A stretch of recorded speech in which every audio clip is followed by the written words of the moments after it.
And, you know, the book on you is that you throw little old ladies who can't afford the rent out of the apartment. I don't think that's the book on me, if you want to know. Well, certainly I don't think it is at all. I think probably it's just the opposite. We have very wealthy people in this particular building. We have a building on 100 Central Park South, probably the best piece of real estate in New York in the world. And we have very wealthy people, extremely wealthy people living in this building. Well, they have second homes. It's not quite accurate to say that every occupant is an extremely wealthy person. No, but the ones that were complaining were the wealthy ones. The ones that were complaining, Phil, were the wealthy ones. These are people with a lot of money. One of them owns a brownstone, a number of brownstones on East 66th Street, and yet she's living in this building for a rent-controlled rent. The rent-controlled people, the people that need rent control, they're not the ones that are protected. It's people that are usually wealthy with a lot of influence that have the connections to get a rent-control apartment. People that might need it, they don't have rent-control apartments.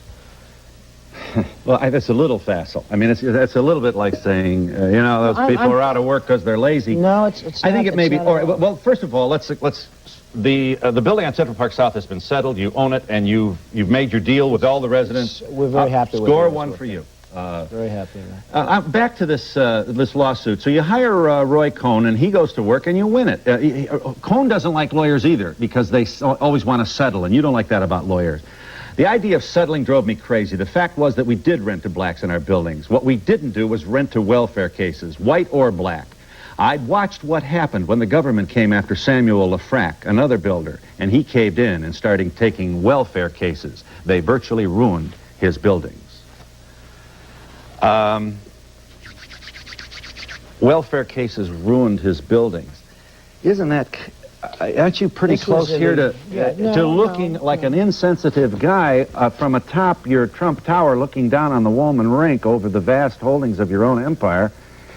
Shouldn't we have just a little more understanding from a man of your influence and wealth on the issue of making New York livable for all of us, safety on the subway? If the answer is absolutely, then we can't continue to give you guys these big tax breaks, and that would go for General Electric and NBC too. You tell us in your own book that you would make money on the Trump Tower in New York, but when everybody else without the tax breaks. So when everybody else in the city gets it but Donald Trump, when Koch and the administration tries to stop Donald Trump, and I don't say give me the tax breaks, I say don't give everyone else the tax breaks. If every other building being built in New York City is entitled to a residential tax abatement, and Trump Tower goes, and I'm not entitled, I'm the only building in the city of New York that's not entitled, I don't think that's appropriate. Look at the location of your building. What difference does it make? There are other wonderful locations. Phil, there are other wonderful locations also that are also getting tax abatements.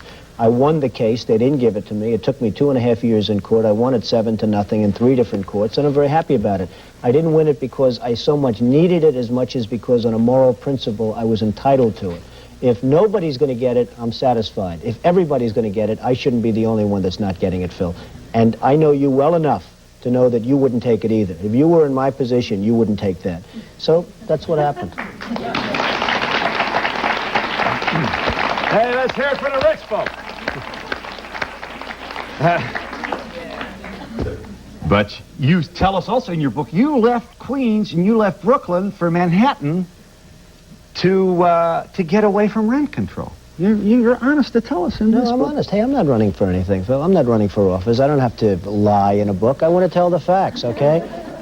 I mean, do you want me to say little fibs and little this and little that and how much we all love rent control and what a great thing it's been for New York? It's been a disaster for New York. It's badly hurt New York. It's crippled New York. It's made it impossible for a lot of people to live in New York. And you see what's happening. You look at the Bronx. You look at certain parts of Queens and Brooklyn. You see what rent control's done. And I think you know it as well as anybody else. Rent control, and I'm one of the few developers in the world that would ever say it, some forms of rent control are sometimes necessary to protect the elderly, to protect people that truly don't have the money. But when you have multimillionaires, and not all instances of this, Phil, there's not all instances, but you go to Manhattan, the prime sections of Manhattan, where you have rent control and rent stabilization all over. Those are wealthy people in many instances, and I don't mean in every instance, Phil, but I mean in many, and I would say in a majority. You have multi-millionaires in some cases living in apartments for $200, $300, and $500 a month that should be paying many times. This is going to sound a little unusual, but New York rents can be $10,000 and $20,000 a month. What does that mean? What does that mean, Phil? That means that the city can't tax because if a wealthy person's paying $300 a month, you can't really tax that beyond a certain point, 20% of that or whatever it might be. So the city's always short of funds. It's a joke what's happened. And the people that need rent control, and there are some indeed, those aren't the people that have it. It's the people with the connections. Somebody knows Trump. Somebody knows somebody else. They call up. They say, do me a favor. That's what it's all about. This audience wants to get in here. Mr. Trump, sir, if your position is, let's grant a given. No doubt about it. Under rent control circumstances, there are going to be certain people who don't need it who get it. Not unlike Social Security. There are going to be some people who get it who don't need it. But to suggest that rent control is somehow being pervasively abused throughout the island of Manhattan by people who don't need it, I do have plenty of doubt. Well, you ought to check the numbers, Phil. I mean, I can tell you something. Now, one little thing. All I'm asking for is a simple thing. Give a means test.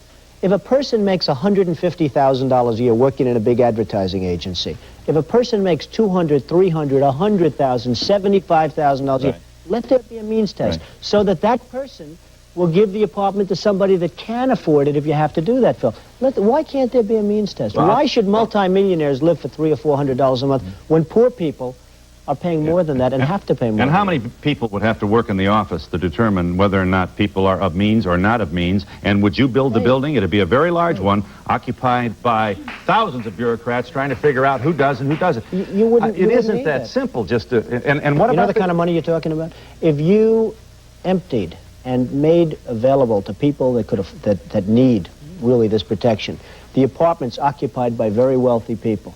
In New York, you're talking about tremendous amounts of money. And I mean, if you're talking about a number of accountants in order to administrate a program, you're not talking about a lot relative to what we're talking. You should not have called Mayor Koch a moron. That was not good public relations.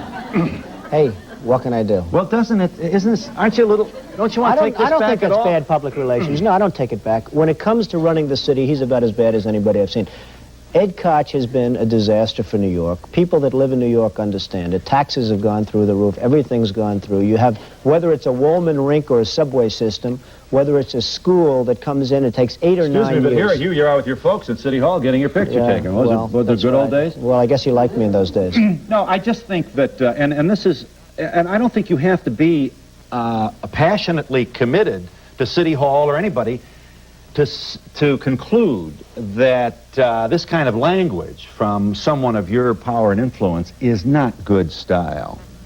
Phil, from my standpoint, it doesn't really matter. Again, I'm not running for office. If the point is made better by saying that, let the point be made. He's done a lousy job as the mayor. Anybody from New York probably understands it and knows it. It's gone down now, and it's going down as the most corrupt. Hey, Phil. This is the most corrupt administration in the history of the city. They have their problem. I happen to agree with your assessment of Mayor Koch in New York City. What do you think will finally have to happen to bring his downfall? Well, I have a feeling, and maybe it's more of a prediction. I think that the incompetence and corruption of the Koch administration will eventually lead to his resignation or his just having to be forced out, because I think he's that bad. And as Phil says, I don't like mincing words, because what difference does it make? Again, I'm not running for office, so it doesn't matter. I can stand up here, and unlike a lot of people that I watch, I can say what I think. But that's much of a prediction. I believe that the incompetence and corruption will ultimately lead to his having to get out.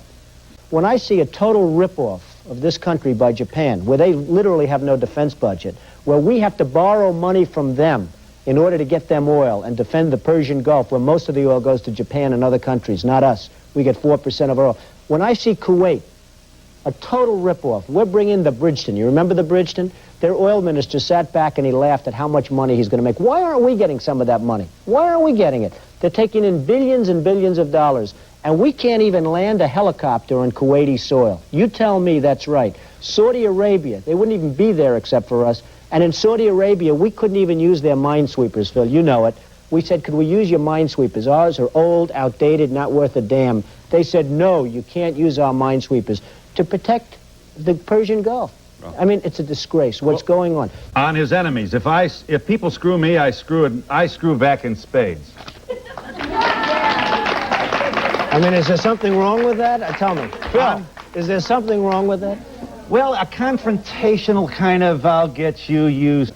You keep saying you're not running for office, but why don't you run for mayor of New York? No, I wouldn't want to run for mayor of New York. I'd like to see somebody talented do that, and there's a tremendous potential in New York. New York is the great city. It's one of the great places of the world, but I really have no intention of